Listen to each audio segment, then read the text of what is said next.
Run your tongue across your teeth right now, feel that?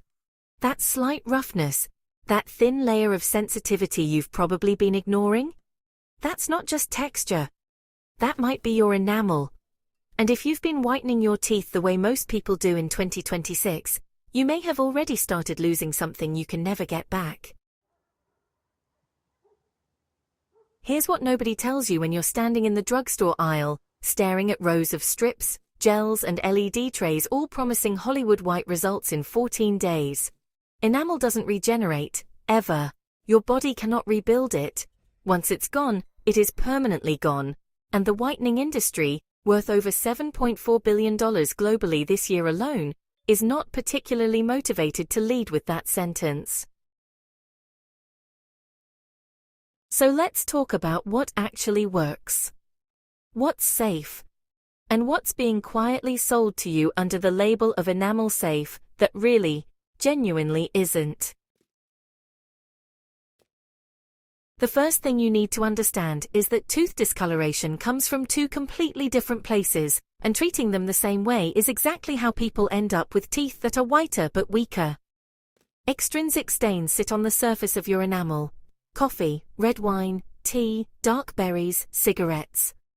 These are the stains that respond quickly to whitening, the ones that make you feel like a product is working. Intrinsic discoloration lives inside the tooth itself, in the dentin layer beneath your enamel. That yellowing? That's often structural. No strip is touching it without chemical penetration deep enough to cause real damage. Most people chasing whiteness are actually chasing their dentin.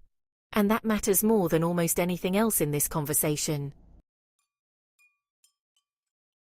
Start with the gentlest, most underrated method available to you right now. Oil pulling with coconut oil.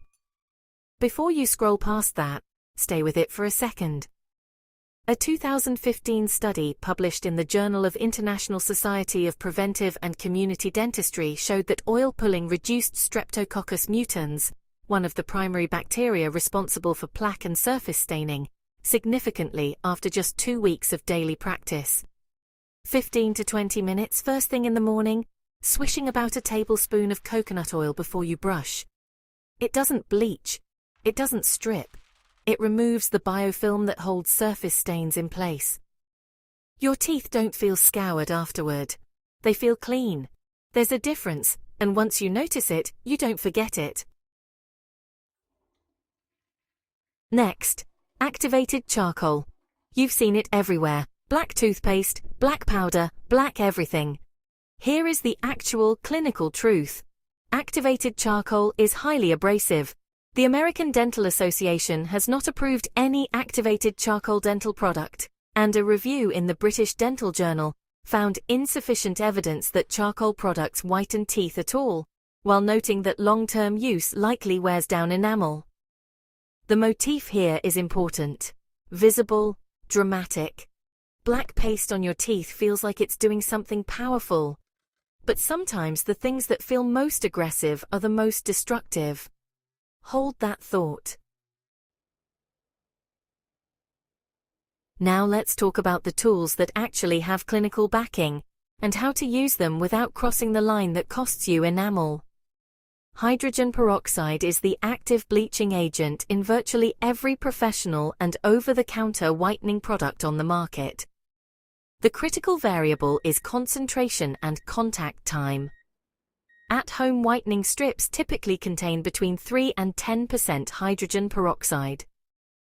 In-office professional treatments can go up to 35 to 40%, but they're applied in controlled intervals, with protective barriers on your gums, by someone watching for sensitivity signals in real time. The problem isn't the ingredient, the problem is duration and frequency.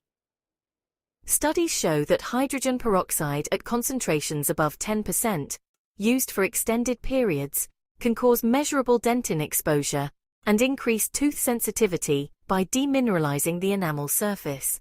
The safe window is narrow, and most packaging pushes you right to its edge.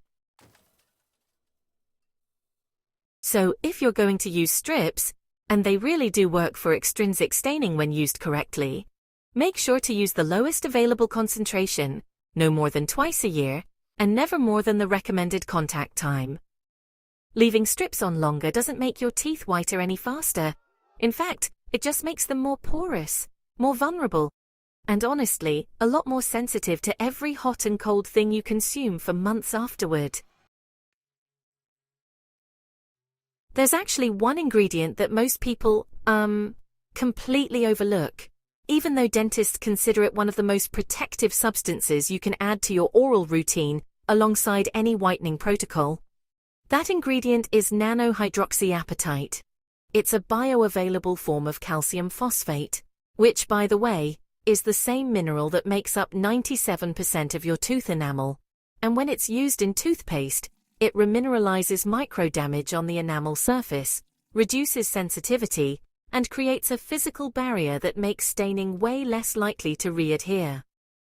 Several studies, including research from the Journal of Clinical Dentistry, have shown it to be just as effective as fluoride for remineralization, with absolutely no toxicity concerns. It doesn't whiten by bleaching. Instead, it whitens by restoring the natural translucency and density of enamel that got muted by microdamage and surface staining, so it actually gives you your tooth back, rather than chemically stripping it further. So, use a nano-hydroxyapatite toothpaste as your daily driver. If you're whitening with strips periodically, just make sure to remineralize aggressively in between. This is the protocol that actually preserves results without accelerating enamel loss. Baking soda deserves a mention here. And, unlike activated charcoal, it actually has evidence behind it.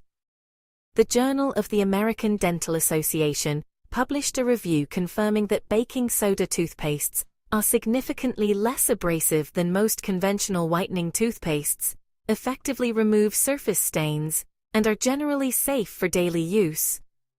Not dramatic, not a transformation in a week, but consistent, low-damage surface cleaning that adds up over months without the cost most people don't see coming. And here is where the floor drops. You have probably been told, by advertisements, by before and after photos, by the entire aesthetic culture built around bright white teeth, that the goal is whiteness. That whiter is healthier. That the shade of your teeth reflects your hygiene, your care, your self-discipline. But natural enamel is not white. It is slightly off-white, translucent, with a warmth to it. The bright uniform white you see on television exists because those are often porcelain veneers.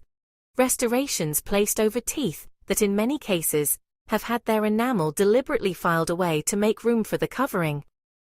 The whitest smiles you're comparing yourself to may be teeth that no longer have meaningful enamel at all.